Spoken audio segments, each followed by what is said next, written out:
afternoon everyone. Welcome to the session. Today I am here to take a seminar on the topic Gauss's theorem and its application. First of all, do you know who introduced this Gauss's theorem? Yes, the theorem was introduced by Carl F. Gauss. And the statement is, the total electric flux through any closed surface is equal to 1 by epsilon times the net charge enclosed by the system. So I repeat, the total electric flux through any closed surface is 1 by epsilon times the net charge enclosed by the system. That is phi E equal to 1 by epsilon 0 into total charge Q enclosed.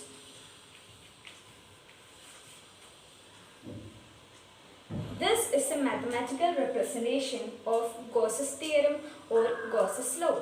We can also write phi E as closed interval E dot ds. That is closed interval E dot ds equal to 1 by epsilon 0 into Q. Here Q represents the charge. Now we are going to prove the Gauss's theorem. For proving this equation, we have to consider a hollow sphere in which a positive charge Q is placed in the center of the sphere. Here R represents the radius of the sphere. The curved surface area of the sphere is 4 pi r square. We have to prove that the LHS and RHS of this equation are equal. For that, we should consider a point P on the surface of the sphere which is at a distance r from the center of the sphere, that is charge plus Q. Now, the electric field intensity at the point P is represented by the letter E. So, we can write it as electric field equal to 1 by 4 pi epsilon 0 into Q by R square. This is the electric field intensity at P. Now, we are going to find the total flux in this closed surface area.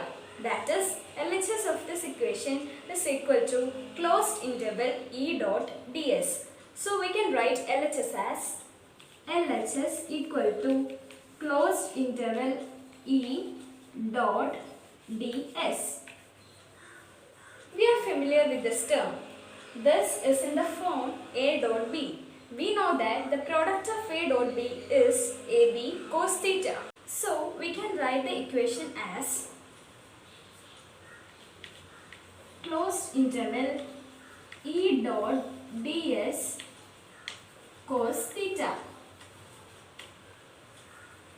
We know that here theta is 0 degree. So, the value of cos 0 is 1. So, we can write it as closed interval E dot ds into 1. So, we have got a new equation, that is closed interval E dot ds.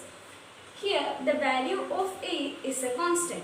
So, we should take E outside while integrating. So, the LHS becomes LHS equal to E dot integral ds. Here, integral ds is the area of the closed surface.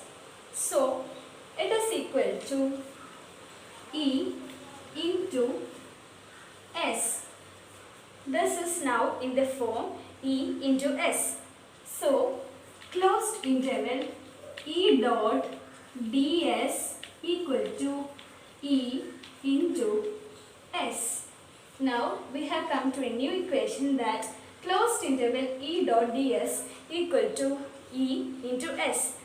Now, we have to substitute the values of E and S in this equation. So, the equation becomes, the value of E is 1 by 4 pi epsilon 0 into q by r square, and the value of s is 4 pi r square. 4 pi r square. Here the two r squares will be cancelled and the 4 pi will get cancelled, and the final result will be 1 by epsilon 0 into q.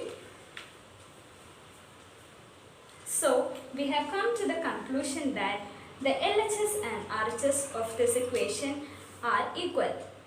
This equation is very important in this chapter, that is Gauss's theorem and its proof. So all should try to learn this equation thoroughly. Now we are moving on to the applications of the Gauss's theorem. There are three applications in total. The first one is electric field intensity in an infinite long straight conductor, and the second one is electric field intensity in an infinite sheet of charge, and finally the third one is electric field intensity due to a spherical conducting shell. In this session we will discuss the first application of Gauss's theorem, that is electric field intensity in an infinite long straight conductor. So friends, consider this pipe as an infinite length conductor. We know that charges are moving along this line. You have studied a term for this. Do you remember? Yes, it's called linear charge distribution. The physical quantity which is used to measure the strength of linear charge distribution is called linear charge density. It's represented by the letter lambda. Suppose that the linear charge density of this pipe is lambda. Now we have to construct a closed surface around this pipe. Consider this pipe as a closed cylinder. We have to calculate the flux on all its three sides. This is the first surface, this is the second surface, and this is the third surface. We know that the total flux will be equal to the charge of the enclosed area into 1 by epsilon 0.